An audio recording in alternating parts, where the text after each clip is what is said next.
that now. Okay. I'm going to pause my recording. You can always go back to some of this information and glean from them again. So it's been a while. I've been on webinars and seminars here, so hopefully we have a smooth ride. So today we have two scholars with us, who are also admins on the OAU Scholar page, which a lot of us here, I believe, are a part of. So I'm going to introduce them, and also this is a very informal section. So I would encourage us all to turn on our cameras so we can see each other and talk to each other, because that's what this is for. This is a safe space, and I'm sure every one of us by the end of this program can benefit one thing or the other there. So first of all, I'm going to introduce Scholar Rafiat. She's part of the participant, and she can turn on her camera and every other participant. So Scholar Rafiat, something brief. She's a PhD student at Michigan State University here in the US. And guess what her feed is? If you've seen the flyer we sent to the page, or even if you were not on the page and someone invited you to be a part of this program, you would know that she's in writing, rhetoric, and cultures. So I'm sure, usually for applications and scholarship, people say, oh, a lot of the opportunities are in sciences, a lot of the opportunities are in engineering, things like that. But here is someone studying in the US, and she's having a PhD in something unique. So I'm glad we have her on today. So thank you, Scholar Rafiat, for joining us today. Also, next, I'm going to introduce our next speaker for today. His name is Johnson. So Scholar Johnson, thank you for joining us today. He's also a PhD student at Purdue in the US. He studies mechanical engineering at Purdue University in Indiana. So thank you both for joining us today. And I want to say a big thank you for everyone that joined on time. And sorry we're starting this late, but thank you, everyone. Let's give a emoji reaction to all our guest speakers for today, because everyone is busy and they are making time for they've prepared for this webinar, and they are making time for us to host them today. So we'll get started now. So this is a very informal section. Scholar Johnson and Scholar Rafiat are both admins on the OAU Scholar page, or OAU Potential Scholars, or OAU Grad Scholars, where some of us are a part of. And today they are going to give us, about within 25 minutes, share something with us. I know a lot of us may have questions. A lot of us may have things that we don't know. Do I want to make this decision? I'm stuck with this application. Should I continue with my application this year? Should I wait for next year? So I'm sure a lot of us have many questions. So today what we are going to do is we first of all listen to Scholar. I will let Scholar Rafiat take the lead in talking today.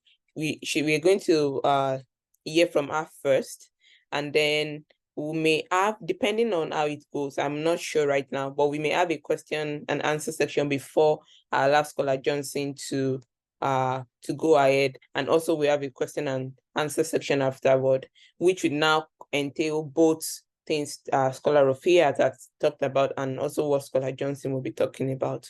So without further ado, I would ask Scholar Rafiat to take the virtual podium. Thank you. Hi, everyone. My name is Rafiat Bello, and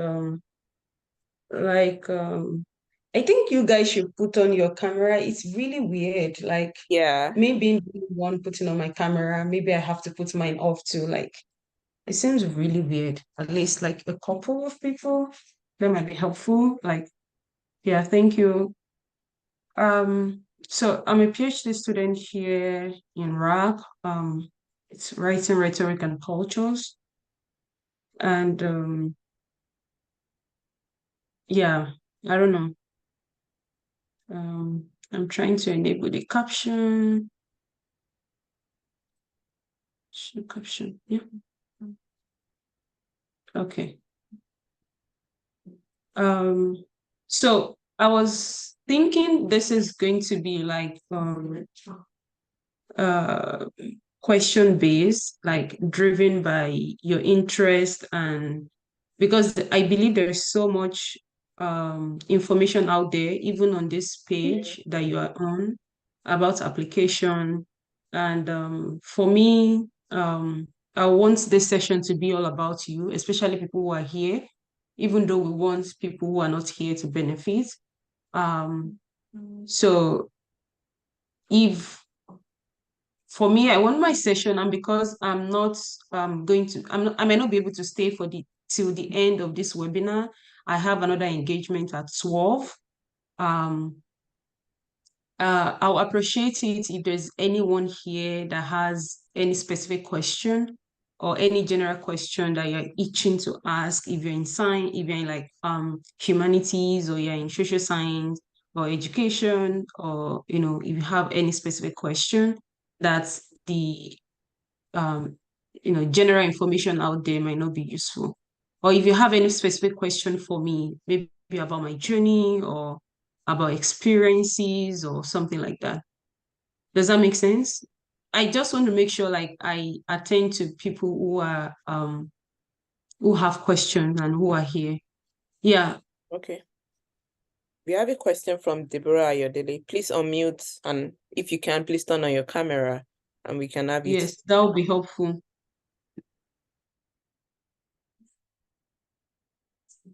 Yeah, Deborah, please Yeah. go ahead. Good morning, good evening, good afternoon from wherever we are listening to this. And I hope everybody is doing well. Yeah, thanks for this opportunity. And my question concerning this application is like, okay, I don't know, Sha, it's pertaining to application. Like now, sorry, I noticed that there's a ring on your finger, and I want to ask question concerning dependents, bringing a dependent, probably my spouse or anybody that is a dependent to me. Like, will they be included? Is it after gaining admission or during with my SOP, or how can I go about that? I don't know if that makes any sense. Okay, so the question is, if I get it correctly, is you have dependents and you're Yes, looking at how to like incorporate them into your application process. yes. Okay. So in my experience, during the application process, I don't think your dependents factor in anything, because thinking about the journey of you finding a school, of you applying, of you getting accepted, I don't think your dependent has any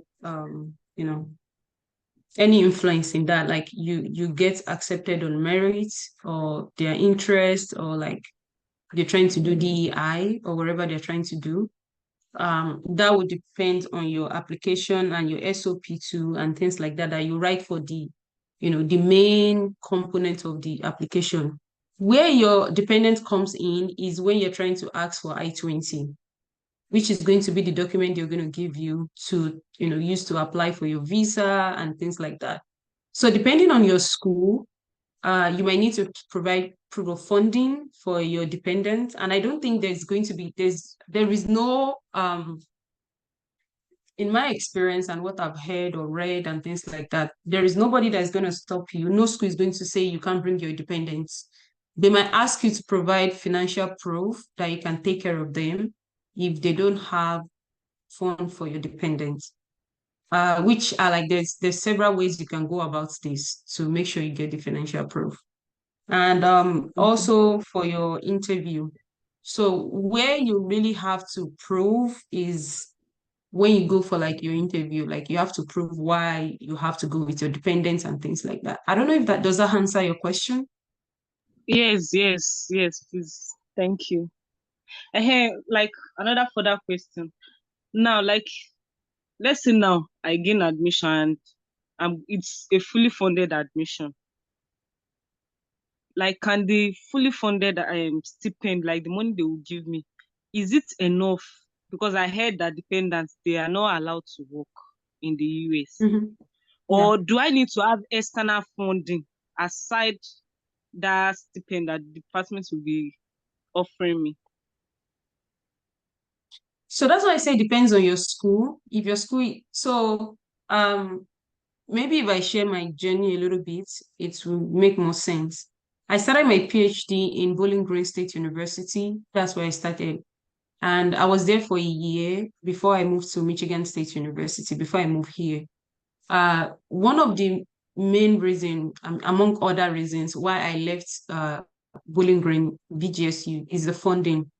So the funding is not enough. Like, although I was fully funded, I have to pay for like my health insurance from my stipend, and like there were so many financial burden I have to take, and I also have dependents, and they don't have any resources for my dependent. They don't even have health insurance for myself, not to talk about my dependent.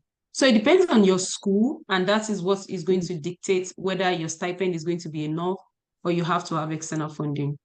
So most people, you just most of the time the school, they're just going to request for you to give them like a bank account or bank statement that shows you have the liquid form of money, like or fund, like money in account or something like that you can use to pay. And that's all. It's when you go for your interview that you have to prove that you really have that money and things like that. The school is not going to ask you questions. Okay. Does that make sense? So yes, like the only problem is the interview section. Yes. So the fully funded interview. is very, it depends on the school. It depends on how much they're giving you. It depends on how much they are covering in their fully funded, So now I get it. Thanks very much for your time. Absolutely.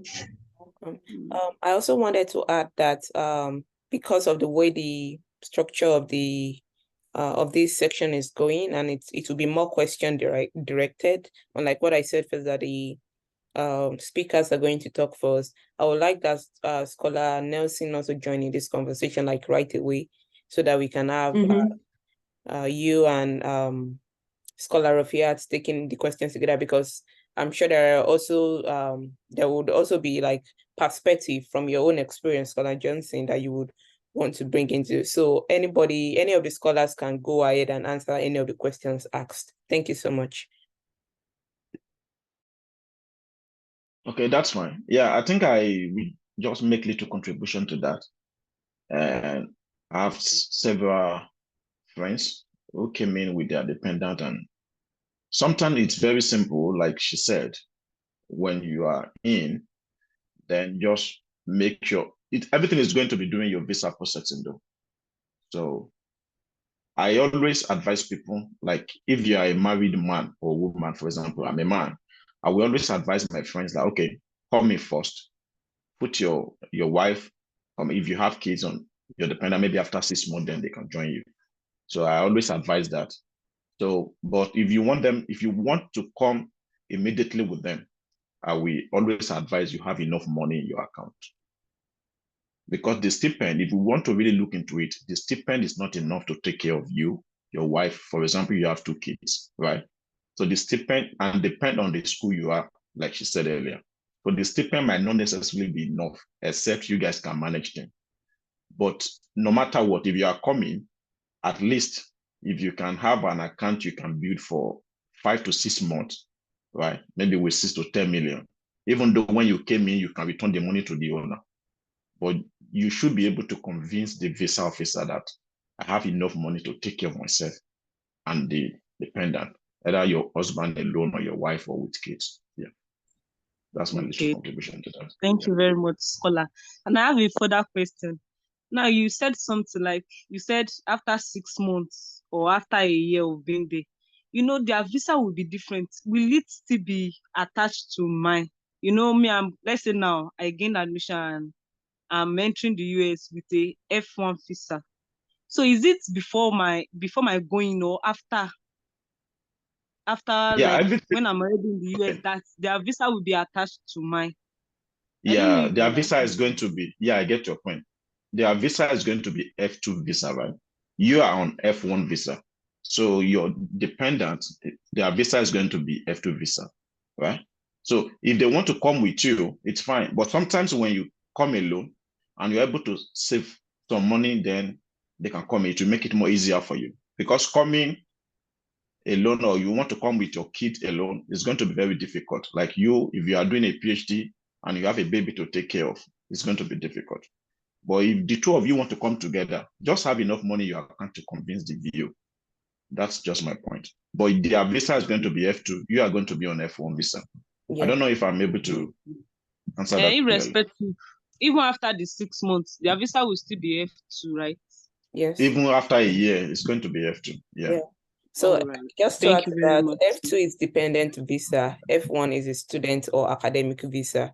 So whether you're coming in together or you're not coming in together, you guys would always have separate visas because you have separate passports, remember? And Yeah. visa is stamped into your passport. So so that's it. All right. Thank you very much, ma. Thank you very much, sir. Thank you so much, Scholar Johnson and Scholar Rafiat. So someone raised the hand, but the hand is down. So I forgot who it was. But yeah, any other questions? Was it Kane? Okay. Kane, was it you?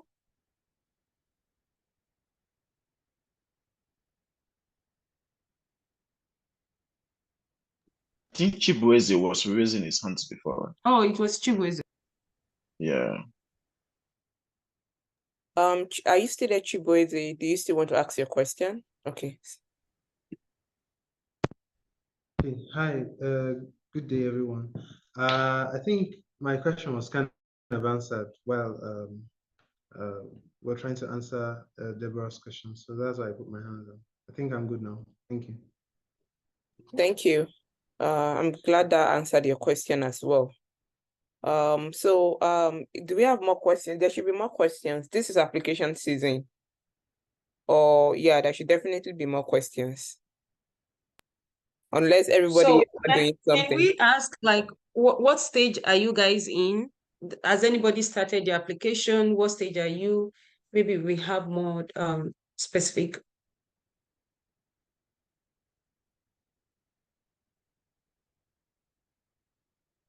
I think in that case, let me just make a little introduction of application process, maybe in 2-3 minutes, right? For those that do not actually know what to do, or maybe there is something you don't actually know where to start from, right? So let me start from here. If you are interested in applying to the United States or Canada or any part of the country, the first thing I will advise you get is your transcript. Get your unofficial transcript, which is student transcript, right? Then after getting that, get your passport. That's very important. So when you have these two documents, then you are ready to apply to schools in the US or Canada or whatever country. The next thing is, how can I write a convincing statement of purpose or letter of intent or motivational letter?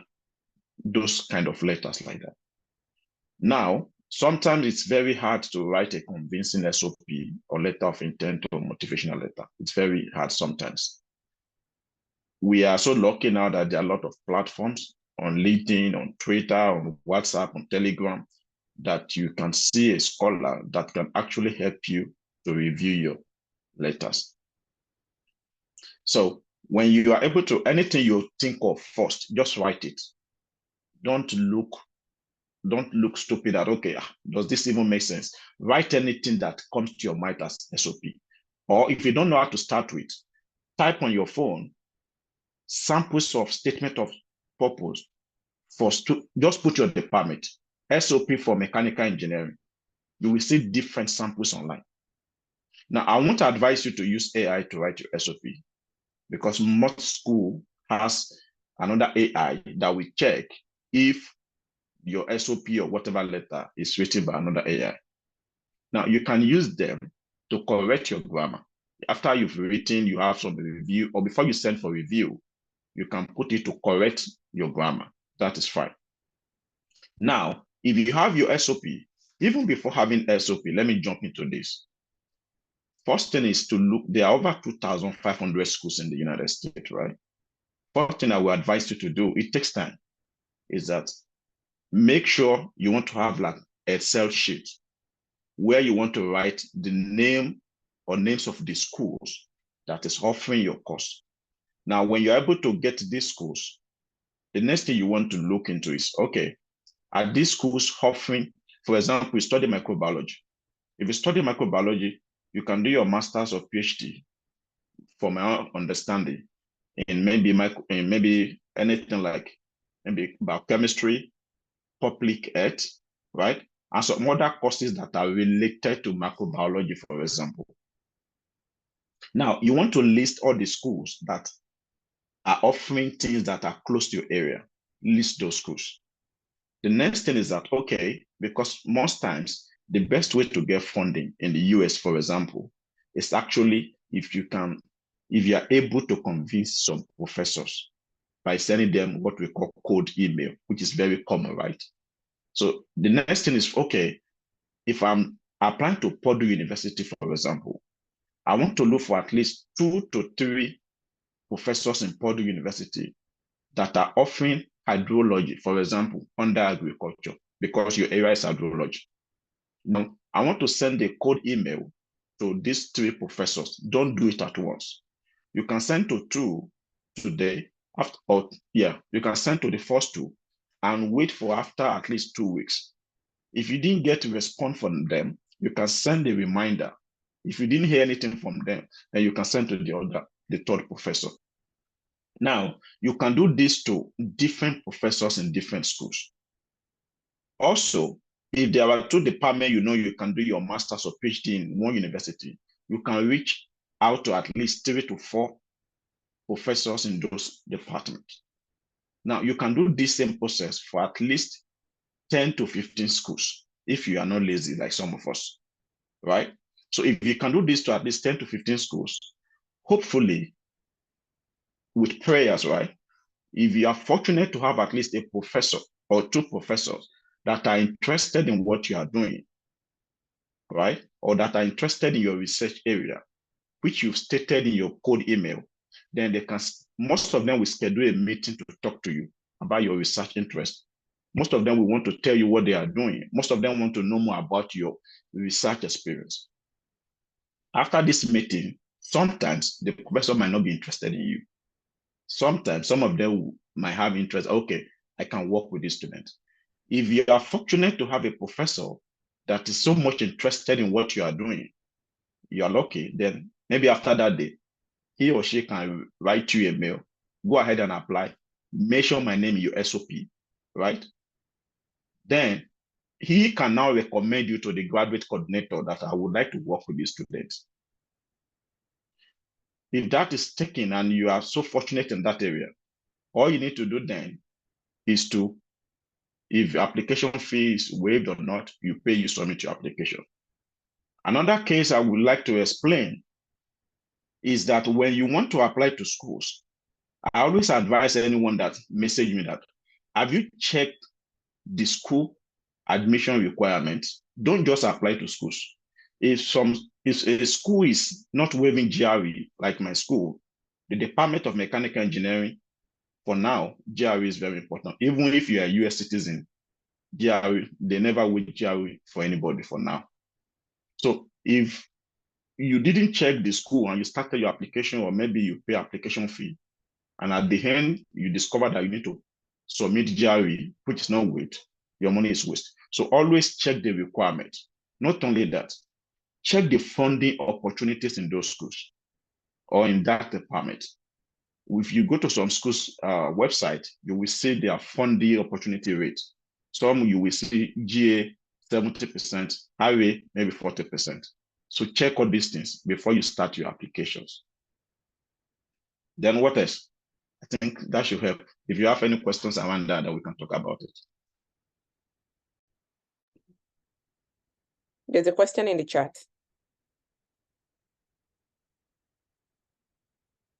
So the question in the chat says, my question is about the universities that says you must get a faculty member that must have offered you acceptance before they can admit you. Should I go ahead and apply? I think that if I may, that question seems to be relating to what Scholar Johnson just talked about you reaching out to professors, sending cold emails. If the university, and that is the requirement, if the university specifically says you have to get acceptance from professors before applying, I think you have to get, acceptance before applying. If you go ahead and apply, you might be lucky. We don't know. There might be like when they're doing the admission circle, there might be a zeal or an interest in getting diversified, like they want diversity. So you might be lucky, but most of the time it's just going to be you wasting your resources in terms of your time and your money and energy to write all these put all these application packets together and applying if you don't talk to a professor first. And I think I'm not really sure, but I think most of the time this is kind of like a Canadian university. Like uh that is how they mostly operate. I think most of the time US they don't have that requirement, maybe depending on the department anyway. Yeah. Yeah. Different schools, a few departments, but in biological sciences it's less common. But I've seen people tell me this year too that some of the schools they are checking that there's this requirement of the faculty member, secure faculty member, but there are still many schools that don't require that. But it's always good to just have a feel of how are people seeing my potential. Some people will encourage you to apply, and they are not saying yes. They are just saying, oh, I think you may be, something like that may be good too. But yeah, so does Scholar Johnson have something to add to that? And I hope your question has been answered. Yeah, I think most schools that maybe require that, most of them don't have funding for you. Most of them require you to get a professor that is ready to fund you. Like for my sake, that is what happened. So sometimes that is the usefulness of the code email. So get a professor that has the money, then you'll be fine. I hope your question has been answered. Thank you, Scholar Rafiat, for jumping on that. And thank you, Scholar Nancy, for adding to that. We have a question again from Deborah. Please unmute and you can go ahead and ask your question. Thank you very much. Yeah, my question is towards what Scholar Johnson said. Like there are some, like while searching for schools, like there are some schools that they will specifically mention it on their website that all admitted students, like there's funding for all admitted students. Like the funding now, either GA or TA. So does it mean that there will be difference or it will be fully funded, or do we still need to ask for that question? Because me now, most of the schools I'm applying to, I do not reach out to any PI or anybody. Like I'm just like it's just based on the information I got from their website that is making me to apply to that school. I hope you understand my question. Yeah, I think if a school stated on their website that all admitted students will be funded, let me be sincere with you, in those schools, getting admissions are very, very competitive. And for you to be considered for funding, you must have a very solid application. So it's simple. If your application is very solid and they are convinced in your SOP, your CGPA or GRE or whatever, then automatically when you are admitted, the department will fund you. In some department like biochemistry or microbiology, I have some friends. When they resume, they do like lab rotation, right? Yeah. So if it's in those schools, you will do like 1 year or 2 year lab rotation for you to know what you want to do. Or maybe for you to work with different professors to see the professor you really want to work with. So any school that stated it on their website that all admitted students will be funded, it's going to be full funding. If it's not, some might be 70%. So it's either you can take care of the rest or not. But those schools are very, very competitive. Yeah. Yeah, and a lot of schools are like that, sincerely. Like I studied microbiology, just a brief about myself. I studied microbiology as an undergrad, and I was interested in virology here and there. So I applied to biomedical sciences, I applied to biology program, but all the programs I applied to, I saw that everything was fully funded, like everything. So if it's not also fully funded, like Scholar Johnson just mentioned, the school would say something, oh, 70%, all accepted students cover 70%. Like there is no ID. It's not like it's going to meet you as a shocker. No, you would know what it contains and what is going to cover and all. So, but to say, yeah, it's competitive. It's competitive, but it's just the reality too. Okay, so another further question. What if you're in a school, like the school stated on their website that the application is all admitted students are fully funded, and they said you don't need to reach out to any faculty member. How do you cope with that? And what do you mean by solid application? Thank you. Yeah, what I meant by solid application is that, the same department you are applying to, right? More than 1,000 people might be applying to the same position, right? And you have people from China, from India, from South America, from all over the world. So in that case, they might want to see, your research experience before they want to spend their money on you, right? So they want to be convinced that, okay, if we are funding this guy for his or her PhD for the next 4-5 years, we should know we are not wasting our money, right? So imagine somebody in his CV or someone in his CV, for example, you are studying mechanical, that is saying that he is efficient in using Python, MATLAB, ANSYS, mentioning like 10 to 7, mechanical software, for example. And in your own, you are putting Excel, right? Maybe you can use Excel or maybe with MATLAB. Then this same person is submitting a GRE of maybe 320, and you score like 304, right? You can see the differences between them, right? Or maybe this person has done his master's, you have just your BSc. So we believe that this person with master's with those experience will fit my lab more than someone who is just coming from his bachelor degree without much research experience. Maybe that help you, right, Deborah? Yeah, it does. I just want to say something. Sorry, Deborah, for cutting. Not just for Deborah, but for everybody here.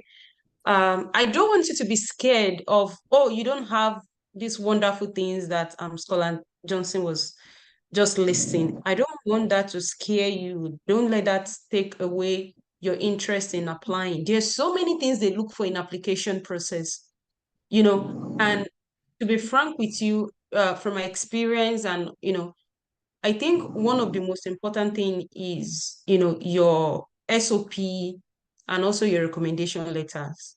Those are very, very essential components of the application process.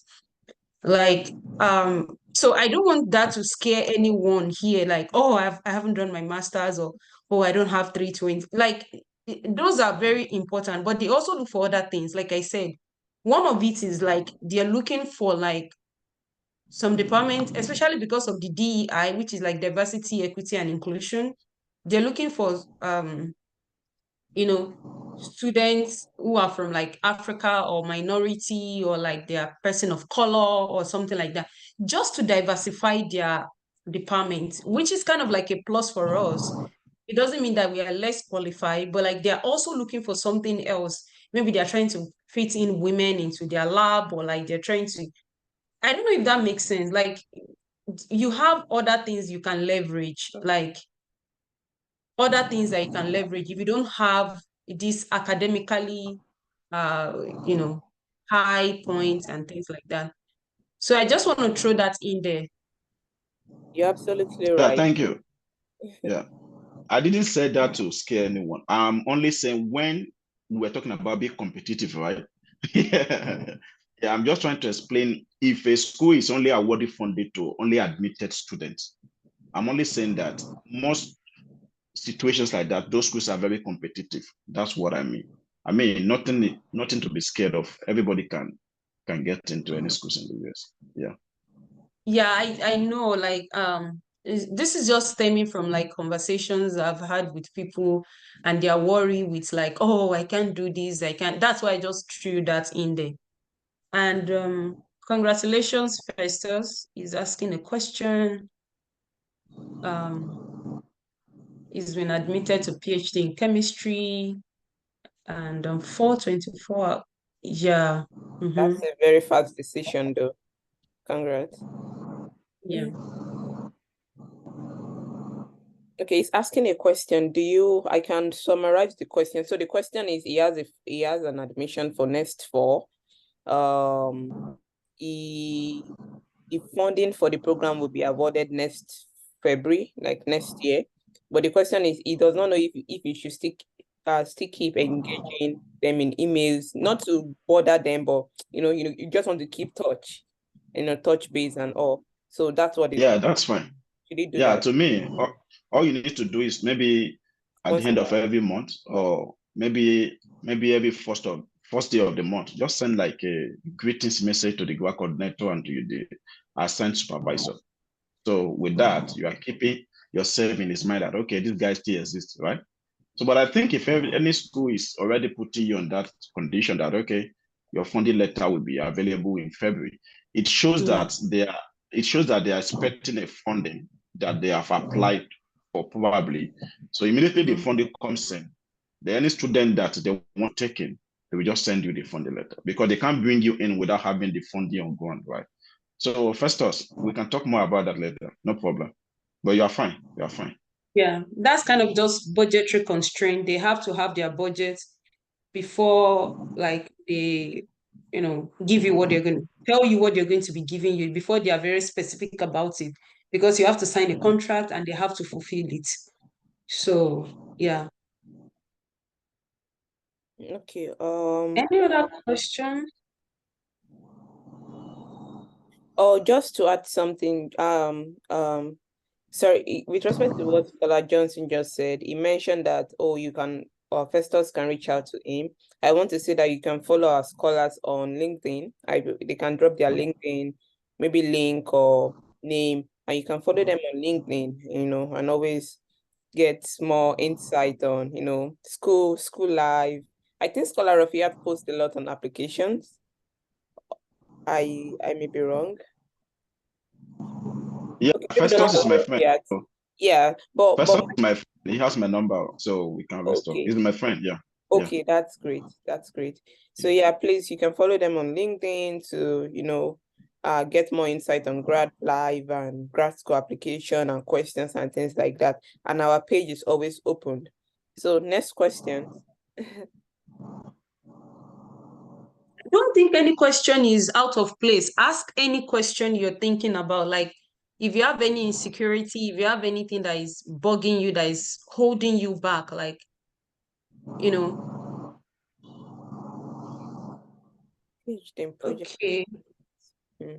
Project management. Okay, so I can say something about this, which is so the question is saying he wants to apply for his PhD next year and is searching, mainly looking for project management, but not seeing any school yet. So one thing I learned is I did my undergrad in English and my master's in Ife. And I was in Bowling Green, I was in American Culture Studies. And here I'm in writing and rhetoric. And they also have like they have different from like the English department. But I can still do the same research I'm doing, but using different methods or like methodology to do it. So if you're thinking of doing project management, so you have to think big, you have to think wild. You might not just be looking for that name exactly. You might also be looking for related fields that allows you to specialize in project management. Does that make sense? Like, you might be looking for things in I don't know, in XA, which is kind of like users experience, and XA has, underneath it, it's like a project manager or something like that. So that might be what you will be looking for. You have to look beyond just looking for project management. I think what matters in PhD is you being able to do the research you're interested in doing. And you can do that even without being under the title project manager. You might specialize in that, but your department might bear a different name. I don't know if anybody else wants to add something to that. Yeah, I think that's all. But just be careful because most of project management related courses, it's hard to get funding. That's just my little observations itself. We're talking to scholars. So look for courses that you can at least maybe get 70% because it's not actually easy to get funding in all those management related courses. Yeah. I guess an important question is, do they do a PhD in project management? I know maybe Yeah, that's another thing I don't know much. Yeah, I don't know So much that's about what that. I'm saying, that he or she, I don't know, can specialize in project management, but not specifically looking for projects. Yeah. the title project management. You can do something on, probably actives of project management it's possible maybe under communication arts, or under XA users experience, or under different other names where you're going to be focused on project management, but probably not the title itself, project management. I don't know if that makes sense. Oh, yes, I think it makes sense. I don't know. Titus is your, no, not Titus, sorry. The person that asked that question. Are you clear on that? Okay, yeah, Titus, yeah. Are you clear on that, please? Hello. Hi. Good evening. I'm Titus. Okay, so are you clear on, good evening, sorry. Are you clear on the question? Yes, I'm clear about it, but the challenge I'm having is this. My background is a project management first degree. I already bagged the master's in project management, but I have actually searched online to check out PhD in, like one of the scholars said that I think is maybe I'm really doing PhD in project management. I've been searching.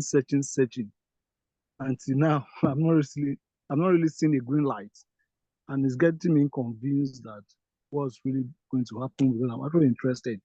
My question is that can I really move from project management to CM, which is construction management? I can see a lot of schools offering construction management. But with my background in project management first degree, project management second degree, to a PhD class in construction management, would they maybe one of the scholars just make mention of probably the SOP can probably give advantage of probably getting, can I just switch to construction management like that, and can I get funded? Do you have idea of how I can go about it? Okay, let me say this. I said something earlier, right? If you study mechanical like me in your undergraduate or master's level, you can get a PhD in let me say, in material science and engineering in the US. You can get it in aerospace, some part of aerospace. For example, if you are good in vibration and anything air, you can get your master's in electrical engineering, some part of electrical. So in the US, generally, they do not actually discriminate between your undergraduates.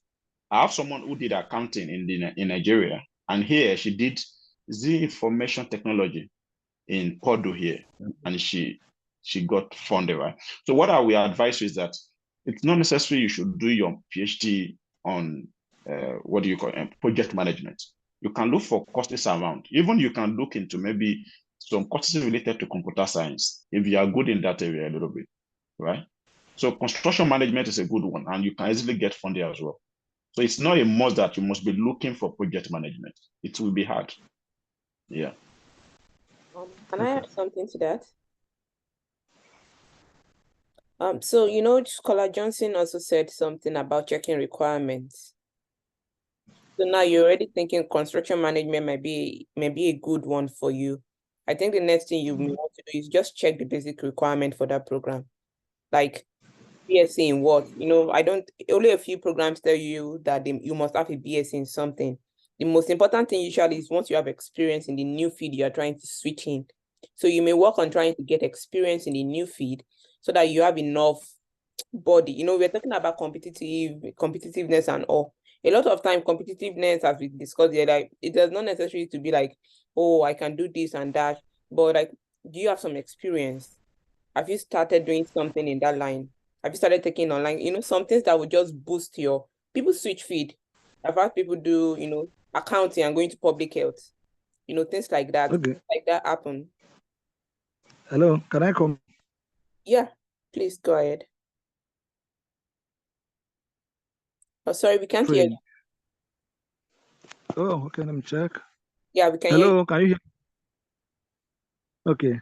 When I actually looking at that constraint, I enroll for a BSc in architecture. But if I'm starting my application, if I'm registering for the PhD next year, then by 2025, that's when I'm going to graduate in BSc architecture.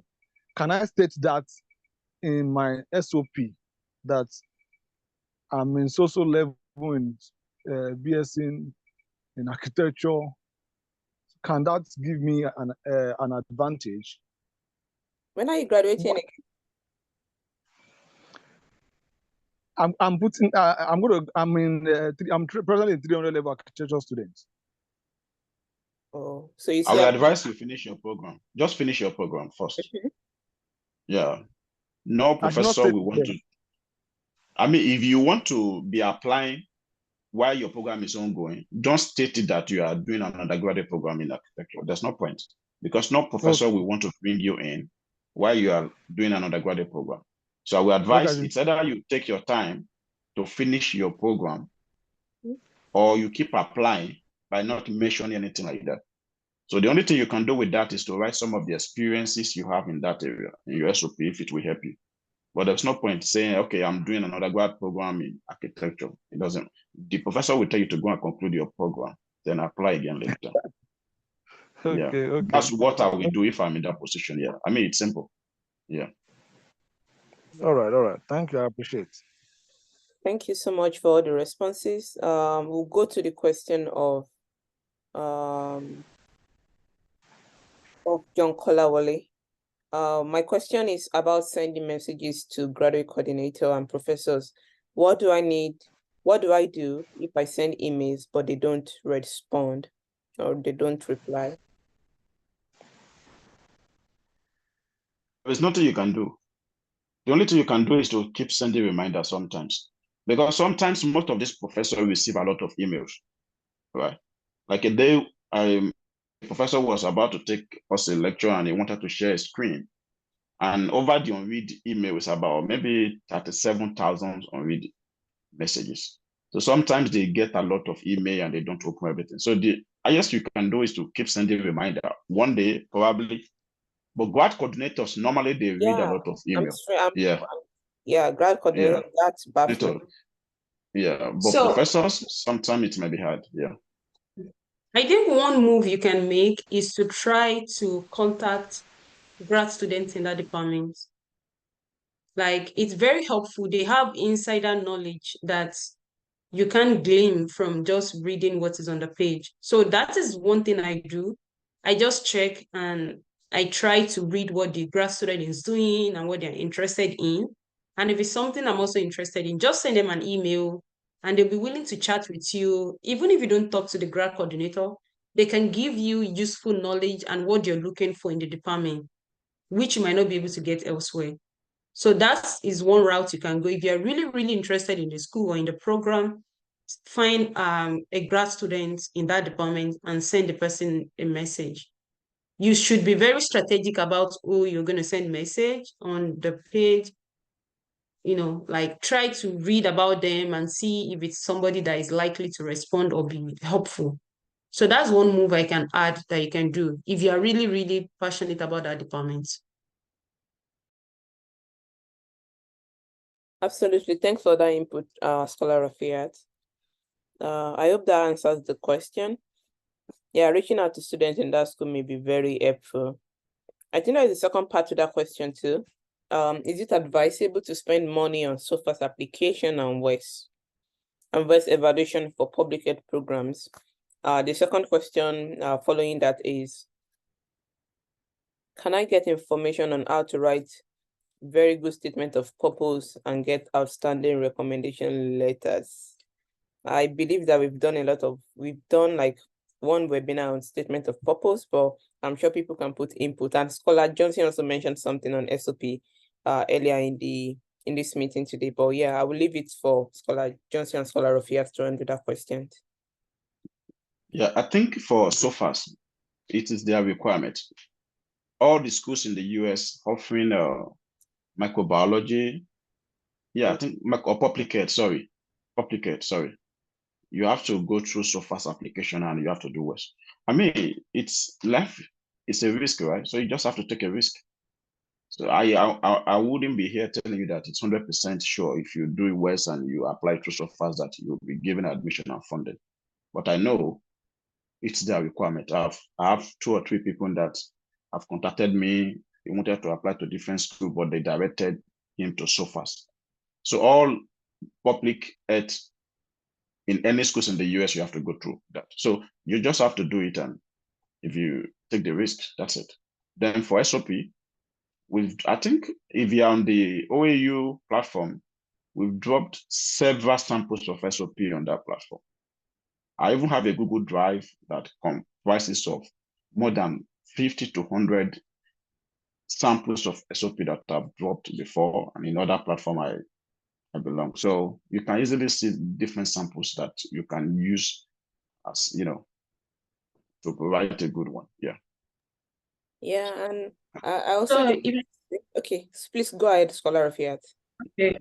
Yeah, if I'm just going to say something about SOP, I think a lot of information sometimes can be very overwhelming for people to, sift through and see what is going to be relevant to them.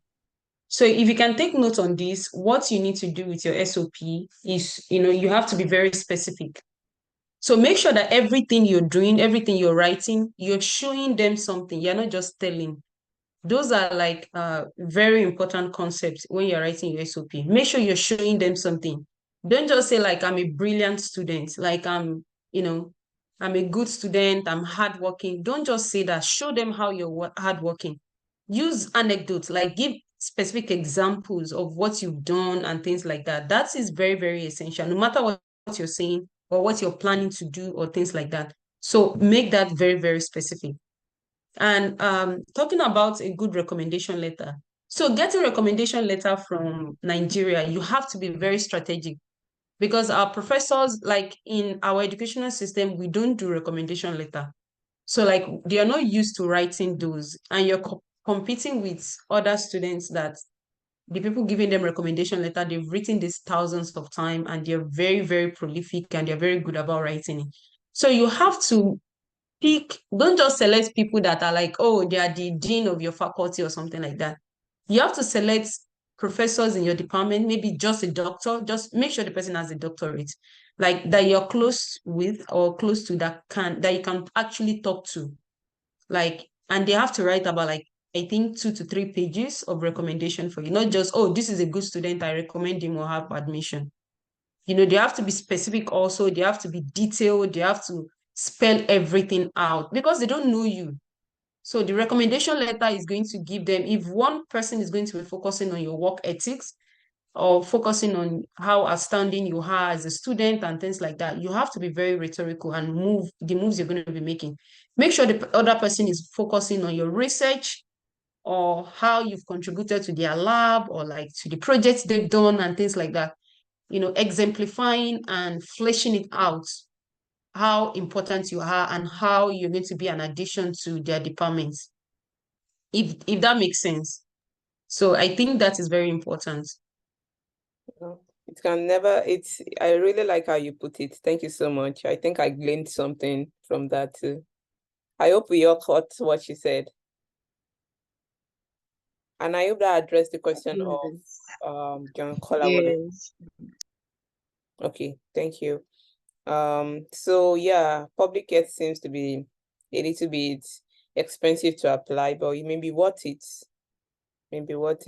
But I believe there are very few though programs that don't require SOFAs, but I think a majority of them, as Scholar Johnson said, requires that. So There's really nothing little one can do about that. So there's another question but from Festus. So the summary of the question is he has an interview for, okay, I just said summary, but I'm reading. Anyways. So he said the summary, the question is he has an interview coming up for you to be part of a member of a lab in Canada. So you have sent his transcript and letters of recommendation, and this prospective PI wants to set up a meeting with him scheduled for November 28th. So he's not sure, but he wants to know some of the things he needs to heads up. What should he prepare for before before the meeting date? So yeah. Yeah, I have some likely questions and answers that you can use to practice ahead of that. So yeah, we look forward to forward that on the group, on the WhatsApp group. Yeah. Okay. Or personally, I can also send it to you. Yeah. Or can you also speak on, just for anybody here wondering, because some people are sending code. Yeah, I think majorly is going to be about yourself, your research, and why are you interested in my lab. There are going to be it's going to ask you a lot of things about what you have done before doing your undergrad or your master's. So it's going to be research-based questions, right? Then why?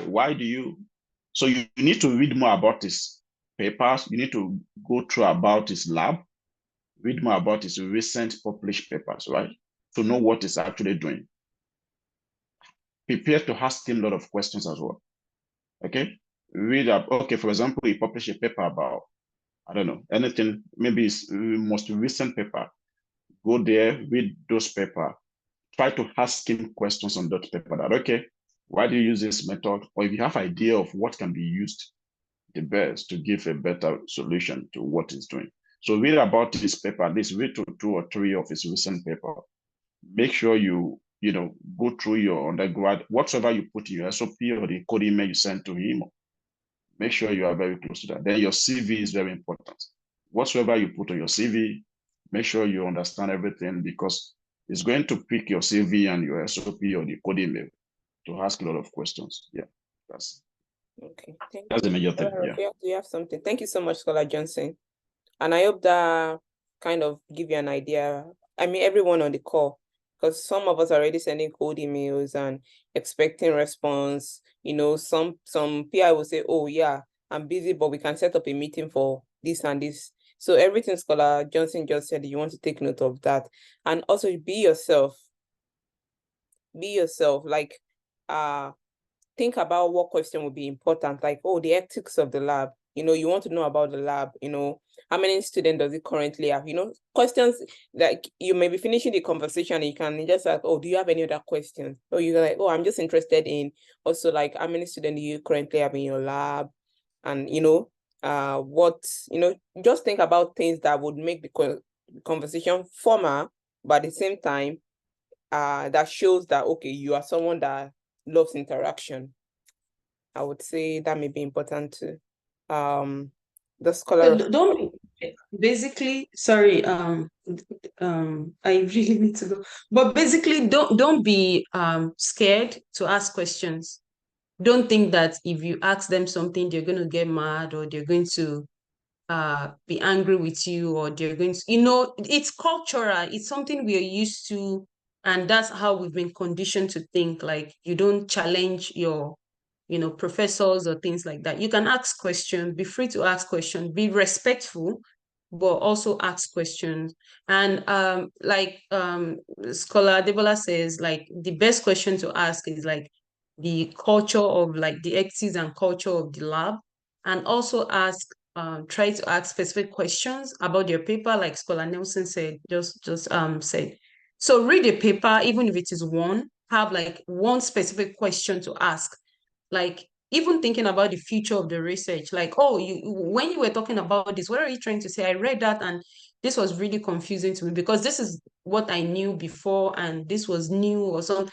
Just ask, intellectual question that shows you are interested and you're paying attention to what you're reading. So if you're just going to take apart one of his paper or a paper, just, make sure like you do like a good job, try to find, not being disrespectful or putting the person down, but like ask questions like shows your curiosity, not just talking about yourself, try to be interested in the other person. I don't know if that makes sense. And don't be scared, don't be worried and things like that. One final thing I really need to say is you can negotiate. You can negotiate whatever they're going to give you, which is maybe talking about your stipend or things like that, or the benefits. You can negotiate. It is part of their culture here. So if they talk to you about it, like if there's room for you to negotiate, go ahead and negotiate. Like say, oh, I was thinking like I have dependents and things like that, and I was thinking, is there opportunity for support, maybe in terms of health insurance or something like that? So you can ask those questions. You can negotiate. If you need to use 5 years and they're offering you 4 years, you can negotiate for 5 years. You can negotiate anything here. If they don't have summer pay, like there's some department that don't have summer stipend for you, you can negotiate for a summer stipend. And that is what talking to a grad student in the department, why it is helpful, because they're going to give you information that the professors are not going to give you, like the things that are available that you won't know until you get there. You'll be like, oh, I can do this. So they can tell you those things. I mean, that's just, nobody asks, but I think that is really important.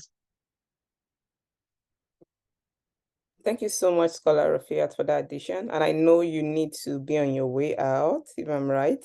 So please, let's give a shout out to Scholar Rafiat. She's really been helpful in this conversation today, and the insights she and Scholar Nelson has provided today has been great. I've learned a lot personally. So please, before she exits the talk today, please a shout out to her. Any emoji, erase stand, or whatever works. Thank you so much, Scholar Rafiat. I'm not. Yeah, thank you guys. Out. Oh, thank you. I'm saying more. Colonel Nelson, thank you. Yes. Yeah, bye.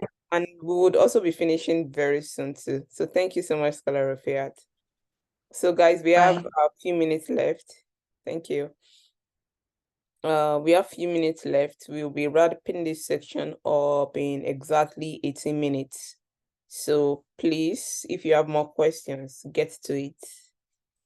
Get to it. We have Scholar Nelson here before this, and you he has a lot of resources at his disposal based on everything he has been saying today. So please, let's get the question going.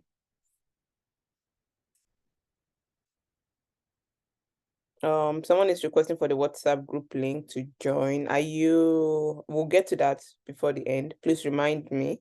I'll get to that. But do we have any other questions? So that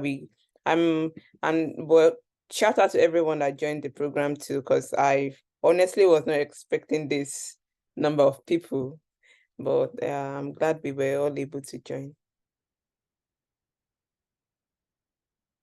So Scholar Nelson, we have a question here. I don't know if you see it in the chat, but I'm going to read it out.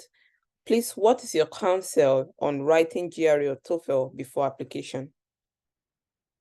And person can unmute. It would be great, because I think the question is a bit ambiguous, but I would like to, I'm already calling you Doctor. Scholar Nelson, take over. Yeah, thank you. Yeah, I mean, my counsel to most of my friends is actually, if you've listed the name of the school or the schools you want to apply to, right, and most of them require you to take GRE, I always advise you to take at least 3 to 4 months to prepare for GRE.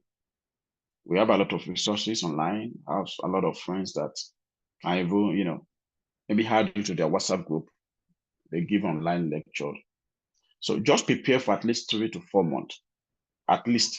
So if you know you are not too good, for example, you study English, right, and you want to take GRE, sometimes it might take you a lot of time to understand those mathematics and those GRE questions. So at least 4 to 5 months, 3 to 4 for someone who is not really, or for someone who is into mathematics, you know much about it.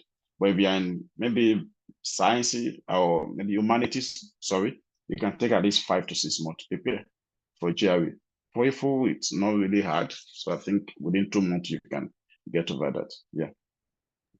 Maybe I'm able to answer your question correctly. Thank you so much, Scholar Johnson. Did I answer your question, Ken? Obina, Ken, yeah.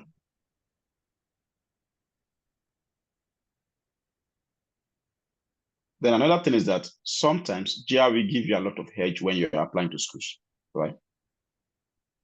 Especially if it's required and you score very high in your GRE, it will give you a lot of edge over other applicants. So I always advise most people, even a friend of mine who has first class in undergrad, distinctions in masters, and right now before he came to US, he wrote GRE, even with his first class in all both masters and undergrad, right? So sometimes it will give you a lot of edge over other applicants if you are applying to schools. So that's my advice. So it's a good one to take it. Yeah. And I would add something to that briefly. Before application, yes, if you have the resources, the money, if you can get it, do it. It's always, writing GRE and TOEFL is always an advantage. It can never be a disadvantage. But let's say you don't now have the opportunity to do it, then that means you have to restrict your applications to school that don't require these exams, or school that can waive it for you. So because there are people that get admission without these exams. But there are schools that, as you said, in its department, it's impossible. You need GRE to get in. For example, the school I got in, I wrote GRE, I wrote TOEFL. My GRE was like right into my application. I wrote it, I think, September 4th, and most application opened September 1st. And I think my TOEFL, I wrote it in November something, like close to the end of November, and it was almost like close to December 1st when most application closes. So the point is, just if you're already preparing and you're like, oh, can I still meet up? See where you are in your preparation. Buckle, like put in more and see if you can register and write the exams if you can, especially if your program is one that unavoidably you would need it, then you would have to write it. So that's it. But it's always an advantage if you take any of this exam. It saves you a lot of, do you require a lot of emails? It just saves you that stress, just save you that stress. But some schools state it obvious, oh, we don't require. Some people say it's optional. Some people say we require it. So check your options. We have 3 new messages. Oh, I think I just mentioned it. So Scholar Johnson says, what's the difference between optional GRE and not required? I think the words are spelled out clearly, but I would like Scholar Johnson. Yeah. Yeah, if it is optional, sometimes this department might not, it's not a major factor that will determine your admission, right, or your funding. But if it's optional, I will advise you submit. Because in that case, it might be used to consider you over other applicant that doesn't have GRE. But if it does not require it, you don't need to submit it. There's no point you submitting it, yeah. So please submit if it's optional. Even though it's not required, but if it's optional, please submit. I will advise submit in as much as you have it. Yeah. More question. Can I be considered without GRE if GRE is optional? Yeah, you can be considered. That's my point. But at least if you submit it, in as much as you have it and you submit it, it might be like, okay, for example, there are 4 people competing, right? And they want to pick 3, and you submit GRE, you might be considered to be the 3rd person for you to submit, and you have a good grade, right, or good score in your GRE. So if it's optional, I advise you submit if you have it. Yeah. Thank you so much, Scholar Johnson. Please, let's keep the question going. We have like 10, 11 minutes left.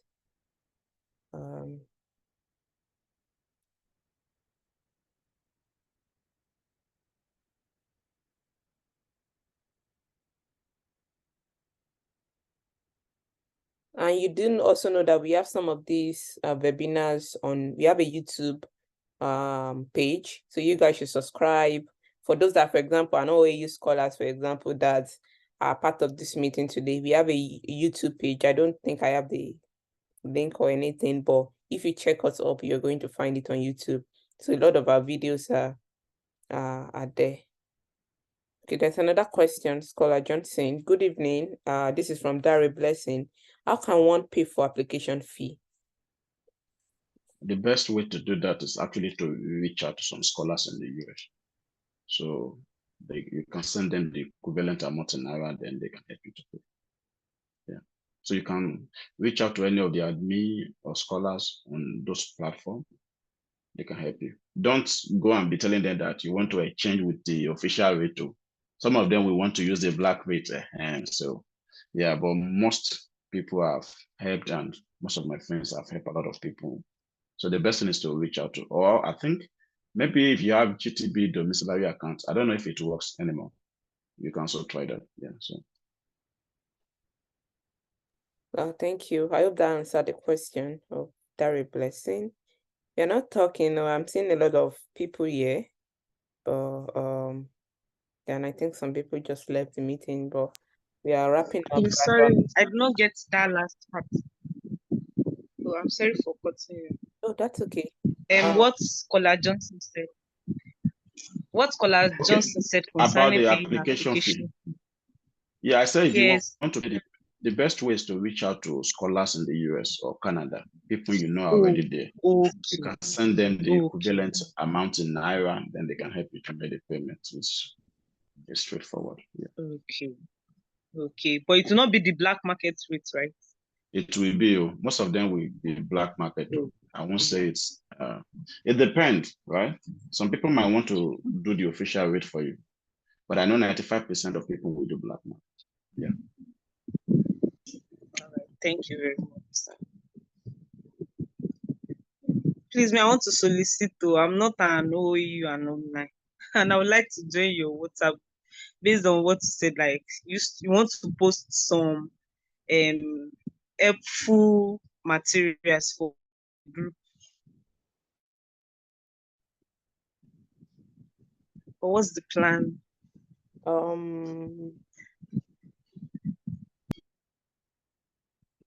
How were you able to get the link to today's meeting? Like, did you get that through a friend? It was a friend that, yeah, it's a straight friend that we are applying to. Trying to share your contact. I don't want you to share your contact on this space. I would have said drop your contact. Right. Yes. So if your friend can share us your contact, I'm not saying that we're going to add it to the group, but at least you have, yeah, because that's like the rule you get. So, but that does not mean we are not going to support you or you know, and things like that. So you can always get some of this information and all. Thank you.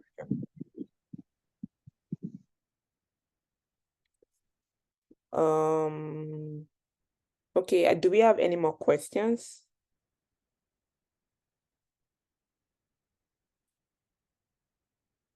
Yeah, I think we can share the grace. Since there are no more questions. I mean, thank you so much, Scholar Johnson, for staying to the end too. Thank you for all the questions you were able to attend to. I think it's really, even the fact that you gave a little bit of how people can when there was no question, I think that was really great because some people needed that. And thank you for your time today. And I would like us to do a shout out to Scholar Johnson too, for his time, the insights today. Some people pay for some of this information, or someone help them to do it from. But it's a privilege to be able to get this information from people that have experienced this or have people that have experienced this. So let's a shout out to Scholar Johnson.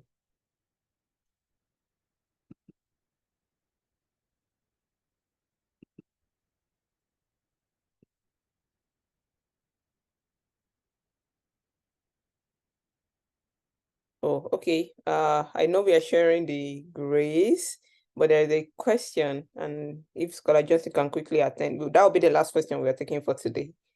The question is, she's interested in studying clinical psychology, but she observed that when checking student outcome, they usually admit 5 to 6 students out of over 400 applications. I don't know which school is this. This is just talking about acceptance rate. So it looks overwhelming. Please, what can I do?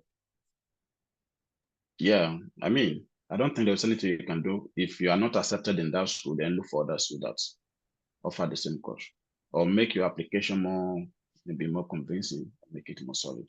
Whatever you can do to make them convinced that you can be among the 5 to 6 students accepted. Yeah. Then And look this, for other schools that have higher acceptance rate as well. That's it. and this is also the kind of schools you want to send code emails to a lot of their professor. This is the kind of schools you want to like, yeah, especially if you're paying an application fee. Let's say the application fee for this school is $100 or $80, and you know that out of 400 people, there are admitting only 5 to 6 people. You sure want to send out code emails. You sure want to do that. So yeah, I hope that helped. Thank you so much, Scholar Nelson, for your input. Okay, I think we can call it we can wrap it up here today. Thank you so much, everyone. We really appreciate your time. We thank you for joining us.